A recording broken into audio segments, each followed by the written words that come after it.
कलयुग में भी भगवान देते हैं अपने भक्तों को दर्शन। नमस्कार, जय श्री राधे, जय श्री कृष्णा। दोस्तों, आज की वीडियो, आज का प्रसंग बड़ा ही मोटिवेट कर देने वाला है। बड़ी ही रियल घटना है जो हम आज आपको बताने जा रहे हैं। आपसे निवेदन है, आप इस वीडियो को शुरू से लेकर अंत तक अवश्य ही देखना। दोस्तों, कहते हैं, क्या भगवान हैं? यदि भगवान हैं तो फिर हमें दर्शन क्यों नहीं देते हैं? तो दोस्तों, भगवान किसे दर्शन देते हैं और कब दर्शन देते हैं, इस वीडियो के माध्यम से आप समझेंगे।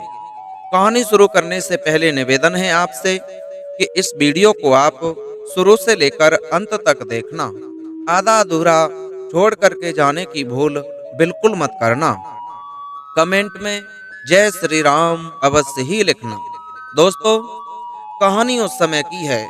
एक किसी नगर में एक ब्राह्मण रहा करता था और उस ब्राह्मण का रोजाना का नियम था कि वो ब्राह्मण रोजाना पुरोहित का काम करता था। तो इधर उधर जो सत्यनारायण की कथा होती हैं, राम कथा होती हैं, यज्ञ हुआ करते हैं और मंदिर में पूजा करने के लिए वो ब्राह्मण रोजाना ही जाया करता था। जिस रास्ते से गुजरता था उसी रास्ते के किनारे एक साग वाली स्त्री बैठ करके साग बेचा करती थी। उसके पास बहुत से लोग साग लेने के लिए लाइन में लगे रहते थे। ब्राह्मण ये नजारा पहली बार देख करके सोचने लगे, लोगों से पूछा, अरे भैया, यहाँ इतनी सारी भीड़ क्यों लगी हुई है? तो लोगों ने बताया, भैया, यहाँ पर एक जो ये महिला है, ये साग वाली महिला जो साग बेचती है, इसके पास में एक तराजू है और एक ही बाट है। वो भी बाट एक पत्थर का है। जो भी जितना साग लेता है बस उसी पत्थर से तौल करके दे देती है। ये खासियत है। यदि कोई 1 किलो साग लेता है तो उसी पत्थर से तौलेगी, उसके पास 1 किलो साग जाता है। यदि कोई दूसरा व्यक्ति उसी से 2 किलो या 2.5 किलो साग लेना चाहे तो 2 और 2.5 किलो ही उससे वजन तुलता है। ये चमत्कार है उस बाट के अंदर, इसीलिए लोग साग को कम लेने आते हैं, लेकिन उस महिला के चमत्कार को देखने जरूर आते हैं। ब्राह्मण ने सोचा, मैं इस स्त्री के पास ऐसे जाऊंगा तो अच्छा नहीं होगा। ब्राह्मण पूजा करने के लिए लेट हो रहे थे, तो ब्राह्मण तो जाकर के पूजा पाठ करते हैं। उधर से जब वापस लौट रहे होते हैं तो वो महिला दिखाई देती है। तो क्या देखा उन्होंने कि उनकी पहचान का एक व्यक्ति उस महिला से खरीदारी कर रहा है। उसे देख करके पंडित जी भी पूछने लगे, अरे भैया, यहाँ से तुम ये जो साग ले रहे हो, ऐसा कैसे हो जाता है? इस महिला के हाथों से सिर्फ एक तराजू से और एक ही पत्थर के बाट से जितना जो लेता है उतना उसे कैसे मिल जाता है? ये तो अचंभे वाली बात है। क्या ये बात लोगों ने हमें बताई है वो सत्य है? पंडित जी का जो जानकार था, पहले से जिसे जानते थे, वो कहता है, हाँ, बात ये सत्य है पंडित जी। इन साग वाली की यही खासियत है कि ये एक ही बाट से, वो भी पत्थर के बाट से, जो जितना लेता है उसे उतना ही तौल करके दे देती हैं। ये हमने परीक्षण किया है अपने घर ले जा करके। जितना हमने इनसे साग लिया ठीक उतना ही घर जाकर भी बैठता है। दोस्तों, ये बात सुनकर पंडित जी बड़े आश्चर्य में पड़ गए और आश्चर्य करने वाली बात भी है। पंडित जी ने उस महिला से कहा, हे देवी, ये बताओ, आप ये ऐसा कैसे कर देती हो? ये क्या खासियत है तुम्हारे अंदर जो एक ही बाट से सबको जितना जो लेता है उतना तौल करके दे देती हो? दोस्तों, इतनी बात सुनकर महिला ने जवाब दिया, पंडित जी, ये जो आप मेरा बाट समझ रहे हो, ये बाट नहीं, बल्कि हमें भगवान ने कुछ एक मेरी रोजी रोटी चलाने के लिए ये चमत्कार दिया है। पंडित जी पूछने लगे।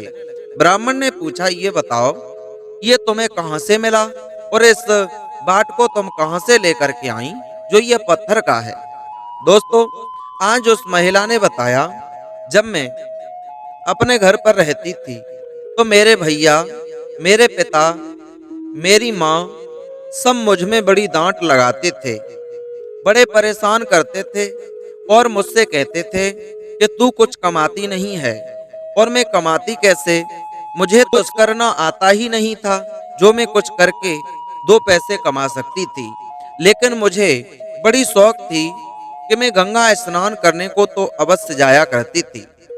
लेकिन ये जो पत्थर मिला, वो बात बताती हूँ ब्राह्मण जी आपको, कि एक दिन मैं गंगा स्नान कर रही थी, तो उसी गंगा स्नान में जब मैंने डुबकी लगाई तो मेरा पैर एकदम से इस पत्थर से जाकर के टकराया।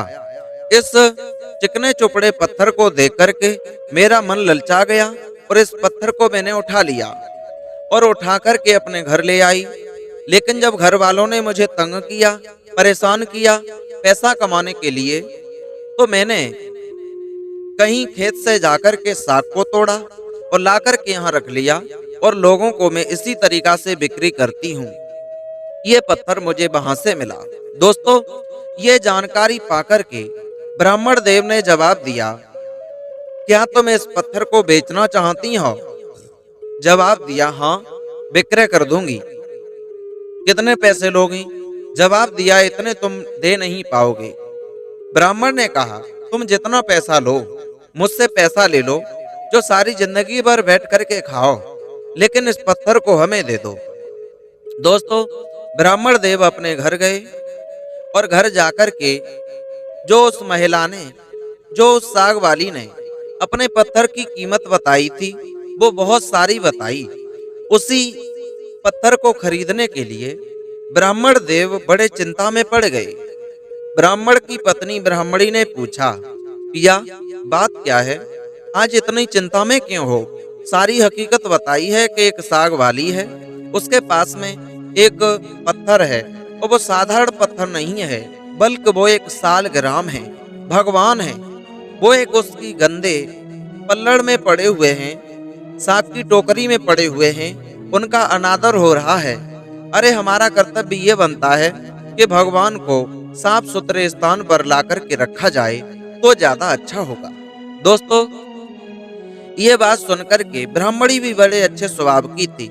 ब्राह्मणी ने जवाब दिया, कोई बात नहीं, आपने मेरे गहने बनवाए हैं और आप उन गहनों को जाकर के विक्रय कर दो, उनसे पैसा लेकर के उन सालग्राम को खरीद लाओ।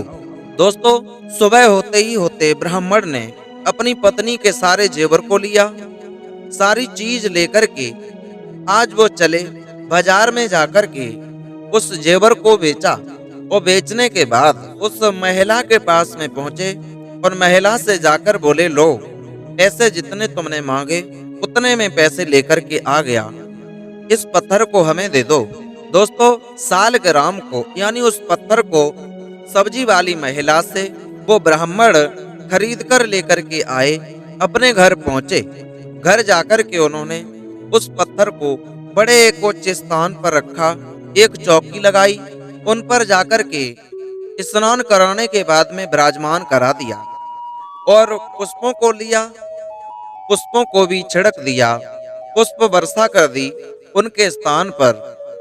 दोस्तों, चंदन भी लगा दिया। इस तरह से पूजा पाठ किया ब्राह्मण ने और सो गए।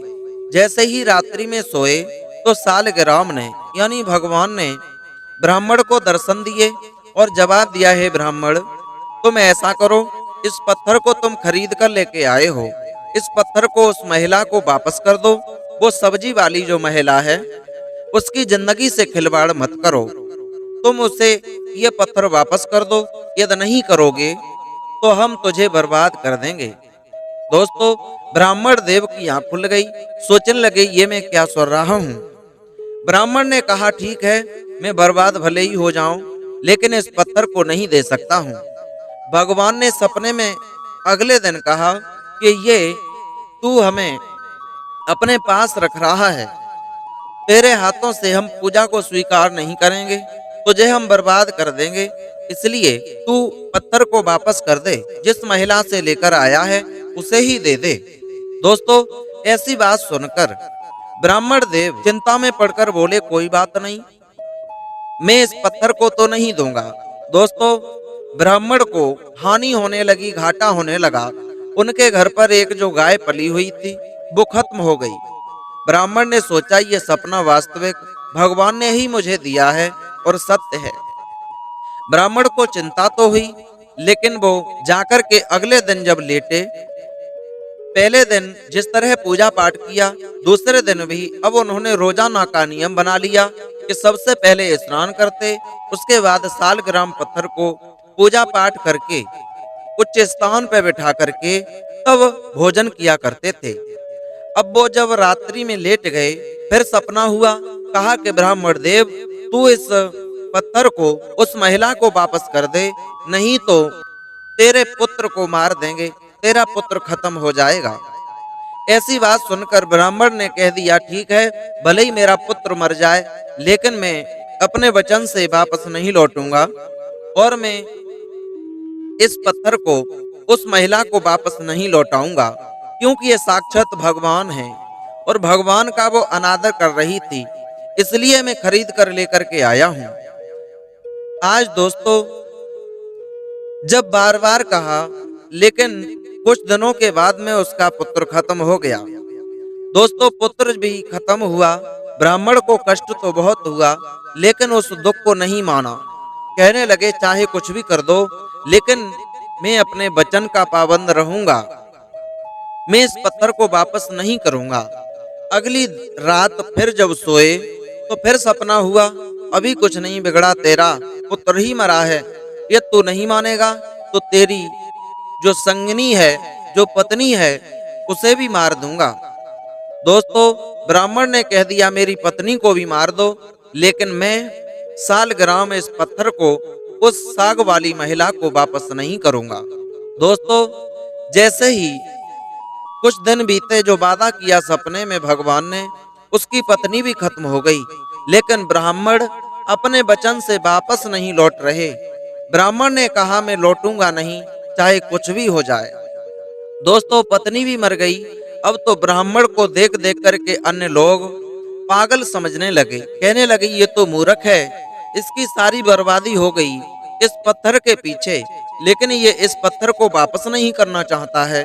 दोस्तों, लोगों ने बहुत समझाया बुझाया, लेकिन ब्राह्मण की एक बात समझ में नहीं आई। अब तो ब्राह्मण रोजाना उस पत्थर की पूजा किया करते थे। पूजा पाठ, स्नान, भोग लगाना, कहने का मतलब जो रोजाना करते थे, ठीक उसी विधि के द्वारा पूजा पाठ करते हैं। दोस्तों, कुछ दिन के बाद में फिर सपना हुआ, ओरे ब्राह्मण, अभी तू इस पत्थर को वापस कर दे, नहीं करेगा तो तेरे ऊपर 7 दिन के बाद में बिजली पड़ेगी, तू भी मर जाएगा। दोस्तों, ऐसी बात को सुनकर ब्राह्मण ने फिर कहा, चाहे मुझे भी आप मार दो, लेकिन इस सालग्राम पत्थर को वापस नहीं करूंगा। आज जब 2-3 दिन बीत गए, ब्राह्मण देव गंगा के किनारे जाकर बैठे और वहां जाकर के आसन लगाकर गंगा के किनारे सालग्राम को सामने स्थापित करके, लेकिन जो सालग्राम थे उनको वो अपने सर पर बांध कर रखते थे। ब्राह्मण का ये काम था। अब बिजली बादल से आती तो थी, लेकिन सालग्राम भगवान को देखकर वापस हो जाती थी। जब ब्राह्मण गंगा के किनारे बैठकर और भजन कर रहे थे, तब तक क्या होता है कि 2 लड़के आए, छोटे छोटे, एक सांवला और एक गोरे रंग का। दोनों लड़के ब्राह्मण के सामने, ठीक सामने जाकर के गंगा में छलांग लगा दी, और पानी में जब वो कूदे तो वो पानी छलांग लगाने के बाद ब्राह्मण के ऊपर जा गिरा। जैसे ही वो पानी गिरा तो ब्राह्मण ने कहा, हे बालको, क्या तुम्हें दिखता नहीं है? सांवला स्वरूप है, एक का गोरा रंग है। तुम नन्हे नन्हे बालक हो, इस जल में इस तरह नहाया जाता है, क्या तुम्हें नहीं पता? मैं सालग्राम भगवान की पूजा पाठ कर रहा हूँ। दोस्तों, ऐसी बात सुनकर के दोनों बालक जल से बाहर निकल आए और उन्होंने कहा, ब्राह्मण देव, इस तरह से नाराज मत हो, आप एक काम कीजिए। उन्होंने एक सामले लड़का ने उनको एक बांसुरी दी, बोलो लो, इस बांसुरी को तुम जब भी बजाओगे हम आपके सामने खड़े हो जाएंगे आकर के। और जो गोरे रंग का लड़का था उसने एक फूल दिया, बोले लो, इस फूल को तुम अपने पास ही रखना, धन से भंडार भरे रहेंगे, सुखी संपन्न रहोगे, कभी कोई कष्ट नहीं आएगा। दोस्तों, आज जैसे ही वो बालक, एक ने बांसुरी दी, एक ने पुष्प दिया, ब्राह्मण फिर से पूजा करने लग गए और वहां से वो दोनों अंतर ध्यान हो गए, यानी गायब हो गए। ब्राह्मण नहीं समझ पाई ये कौन थे, वो तो बालक ही समझ रहे थे। जब घर पे आकर के ब्राह्मण ने उस फूल को सूंघा तो फूल में बड़ी अच्छी सुगंध आ रही थी, बड़ी अच्छी महक आ रही थी। आज वो ब्राह्मण उस फूल को सूंघते हैं बड़े खुश हुए। उन्होंने सोचा, मैं इस फूल का क्या करूंगा, मुझे तो पूजा पाठ सालग्राम का करना है, इस पत्थर की पूजा करनी है और इस फूल को कहाँ रखे घूमूंगा, इसलिए ये राजा को दिए देता हूँ, राजा प्रसन्न हो जाएंगे। ये पुष्प पाकर के वो ब्राह्मण राजा के पास पहुंचे, जवाब दिया, लो महाराज, एक छोटी सी भेंट है आपको जो हमें प्राप्त हुई है। राजा ने जैसे ही उस पुष्प को लिया और सूंघा, वो भी मंत्र मुक्त हो गया, बड़ा खुश हुआ और ब्राह्मण देव को बड़ी धन्यवाद दी। दोस्तों, उस पुष्प को उन्होंने अपनी बड़ी रानी को जाकर के दे दिया। बड़ी रानी भी खुश हो गई, लेकिन छोटी को पता पड़ा तो छोटी रानी भी राजा से वही पुष्प मांगने की जिद करने लगी, मुझे ठीक वैसा ही पुष्प चाहिए। दोस्तों, आज राजा ने सिपाहियों को भेजा, कहा कि जाओ उन ब्राह्मण को कहीं ढूंढ कर लेके आओ, ऐसा एक फूल और मंगाना है। सिपाहियों ने बहुत खोज की तो एक वृक्ष के किनारे, वृक्ष के पास में सड़क के किनारे बैठे बैठे ब्राह्मण देव सालग्राम को साथ लिए भगवान का भजन कर रहे थे, कुछ गुनगुना रहे थे। दोस्तों, जैसे ही सिपाहियों ने कहा कि महाराज ने कहा है कि जैसा आपने उन्हें फूल दिया था ठीक वैसा एक और चाहिए, उन्होंने सोचा ये फूल तो हमें किसी बालक ने दिया था, मेरे पास दूसरा तो है नहीं, ठीक है मैं देखता हूँ, मिलता है तो लेके आऊंगा, जरूर आऊंगा। सिपाही वहां से वापस लौट गए। आज जो बांसुरी दी थी उस छोटे से सांवले बालक ने उस बांसुरी को उठाकर ब्राह्मण ने जब बजाया, दोस्तों, और गोरा और सांवला लड़का जब दोनों प्रकट हुए तो ब्राह्मण को आश्चर्य हुआ, अरे ये कहां से आ गए। बांसुरी को जो बजाने का वादा किया कि आप बजाओगे हम आ जाएंगे, तो उन बालकों को देख करके ब्राह्मण देव भी समझ गए कि साक्षात ये तो भगवान है। तो उन्होंने, ब्राह्मण ने कहा कि हमें एक पुष्प की जरूरत है जो आपने पहले दिया था, ठीक वैसा पुष्प चाहिए। दोस्तों, उस लड़का ने जवाब दिया, वो पैसा ठीक फूल तो मेरे पास है नहीं, ये तुम चाहते हो तो आओ मेरे साथ और वहां एक सुंदर सा वैसे ही फूलों का बगीचा है, वहां लेकर के चलता हूं, आप तोड़ लाना। दोस्तों, कहा ब्राह्मण से उन दोनों बच्चों ने कि तुम अपने नेत्र बंद करो, और जैसे ही ब्राह्मण ने नेत्र बंद किए, अब कहा कि खोलो, और जैसे ही ब्राह्मण ने नेत्र खोले तो दोनों बालक तो वहां थे नहीं, गायब थे। ब्राह्मण डर भी गए और वहां देखा तो एक, जब नेत्र बंद किए थे उस समय सड़क के किनारे वृक्ष के पास में थे, और जब नेत्र खोल के देखा तो सुंदर से बगीचे में पहुंच गए। ये थी भगवान की लीला।